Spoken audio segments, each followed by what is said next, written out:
Қайырлы күн достар, сіздермен бірге Әлем Спорт Газон KZ компаниясы. Спортқа, футбол алаңдарына арналған газондар, соларды қандай түрлері бар?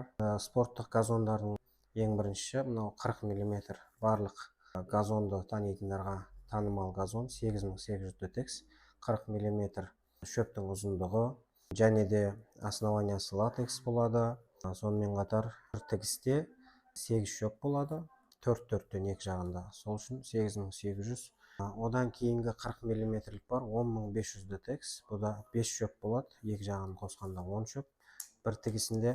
Біздің негізгі тендерларда немесе қолжетімді алаңдарда көп қолданылатын 8800 DTX және 10500 DTX. Ал енді коммерческий мақсатта қолданылатын футбол алаңдары бар, ол жақтарда 12000 DTX газонды қолданады.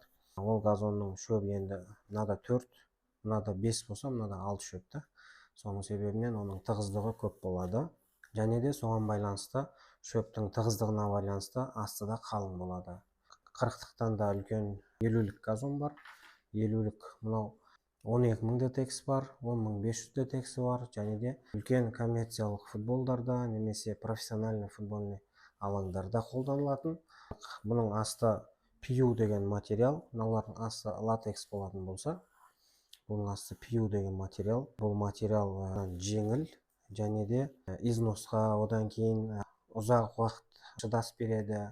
Газонның шөбін жібермей ұстап тұрғанға өте таптырмайтын материал. Бұны барлық профессионалды газон танушылар біледі.